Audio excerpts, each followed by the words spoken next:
एक गांव में एक नन्ही सी बच्ची रहती थी जिसका नाम दुआ था। दुआ को रात को आसमान देखना बहुत पसंद था। वो अक्सर अपनी खिड़की के पास बैठकर टमटमाते सितारे गना करती और सोचती, काश मैं भी उड़ सकती और आसमान के सितारों को करीब से देख सकती। एक रात जब सब सो गए, दुआ ने अपनी चारपाई पर लेटते हुए एक अजीब सा नूर देखा।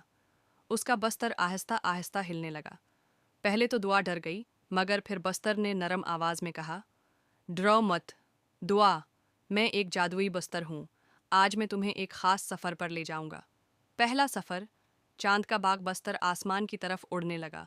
दुआ ने नीचे देखा तो गांव, खेत और दरिया सब छोटे छोटे खिलौनों जैसे लगने लगे। कुछ ही देर में वो चांद पर पहुंच गई। चांद पर एक रोशनी का बाग था जहां हर फूल से चांदनी निकल रही थी।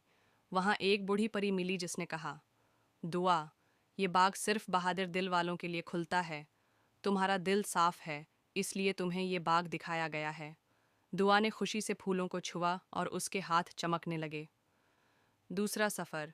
बोलते सितारे फिर बस्तर ने कहा, अब तुम्हें सितारों के दोस्तों से मिलवाता हूँ। वो ऊपर गया तो सितारे सब जगमगा रहे थे।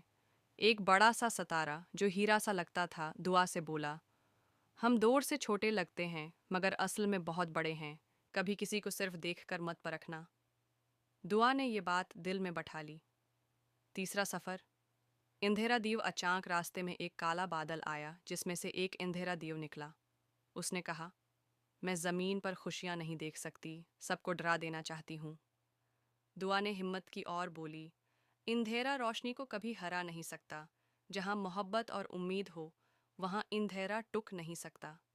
ये सुनते ही चमकदार सितारों ने दुआ की मदद की और इंधेरा दीव गायब हो गया। वापसी सुबह होने से पहले बस्तर दुआ को वापस उसके कमरे में ले आया।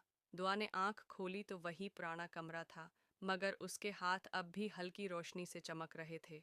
उसने सोचा, शायद सब ख्वाब था, लेकिन नहीं, ये सच भी था, क्योंकि असल जादू तो बहादुरी, मोहब्बत और रोशनी में है।